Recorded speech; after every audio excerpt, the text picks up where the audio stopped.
మా హస్బెండ్ కూడా ఒక ఎన్ఆర్ఐ మ్యారైన్ ఇంజనీర్, తను చీఫ్ ఇంజనీర్. మా ఫాదర్ కూడా శ్రీకాకుళం, తను ఒక రియల్ ఎస్టేట్. మాదొక ఉన్నతమైన కుటుంబం, చాలా పెద్ద కుటుంబం నుంచి వచ్చిన అమ్మాయిని ఇంకొక పెద్ద కుటుంబానికి నేను కోడలుగా వెళ్ళాను.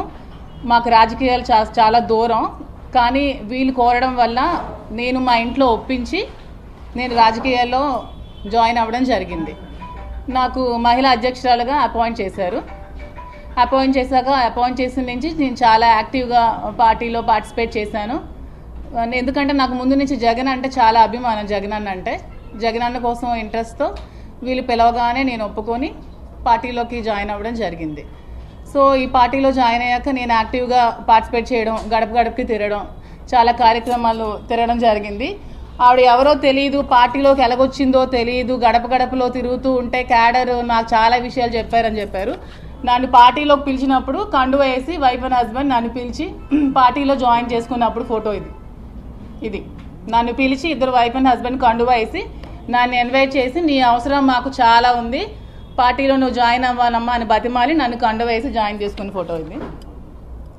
తర్వాత నన్ను మహిళా అధ్యక్షులుగా జాయిన్ చేసిన తర్వాత మీకు కృష్ణదాస్ గారు, కృపారాణి గారు, తిలక్ గారు, ఇంకా చాలామంది నాయకులు ఉన్నారు. ఆ రోజు నన్ను మహిళా అధ్యక్షురాలుగా టెక్కల్లో అనౌన్స్ చేశారండి. ఆ ఫోటో ఇది.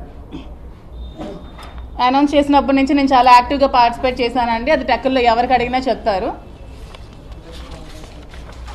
టెక్కల్ నుంచి ఒక 70 మంది కార్యకర్తల్ని వాణి గారు జగన్మోహన్ రెడ్డి దగ్గరికి ఫస్ట్ శ్రీని గారికి టికెట్ అనౌన్స్ చేసినప్పుడు పంపించారు. ఆ రోజు నా పేరు ఫస్ట్ రాసి ఆవిడ దగ్గరుండి నన్ను పంపించారు. జగన్మోహన్ రెడ్డి గారితో నేను తీసుకున్న ఫోటో ఇది. నేను పార్టీలోకి రాకముందే ఒక 2000-3000 మంది మహిళలతో నేను ఒక ఉమెన్స్ డే సెలబ్రేట్ చేశాను. అప్పుడు శ్రీని గారికి నేను ఇన్వైట్ చేశాను. ఆవిడ కూడా వచ్చి వాళ్ళు పార్టిసిపేట్ చేసినప్పుడు ఫోటో ఇది. టెక్కల్లో ఎవరికి అడిగినా చెప్తారు. ఇది కూడా శ్రీని గారికి టికెట్ అనౌన్స్ చేసిన తర్వాత పార్టీలోకి నన్ను ఇన్వైట్ చేసిన తర్వాత సెలబ్రేషన్స్ చేసుకున్నాం. కేక్ కట్ చేసినప్పుడు దగ్గరుండి నాకు కేక్ తినిపించి దగ్గరుండి అన్ని ఆవిడే చేశారు. ఆ వీడియోస్ కూడా ఉన్నాయి, ఆ ఫుటేజ్ అంతా మీకు ఇస్తాను.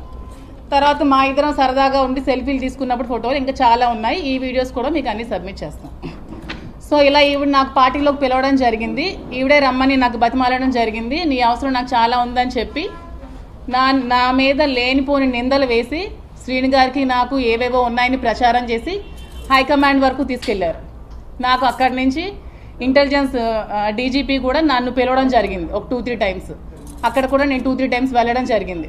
వెళ్ళాక ఈ సెటిల్మెంట్లు ఇవన్నీ భార్యాభర్తల గొడవలు అన్నీ జరిగిన తర్వాత ఈ గొడవలతో నాకు ఎందుకని నేను పార్టీకి రాజీనామా చేస్తానని చెప్పి నేను సైలెంట్గా ఉండడం జరిగింది. ఆ రోజు నుంచి నేను మహిళా అధ్యక్షురాలుగా ఉంటానని చెప్పి నేను రిజిగ్నేషన్ లెటర్ కూడా ఇచ్చాను.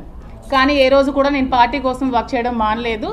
ఎలక్షన్ ముందు వరకు కూడా నేను చాలా కష్టపడి ఎలక్షన్ నేను చేశాను. అది అందరికీ తెలుసు టెక్కల్లో.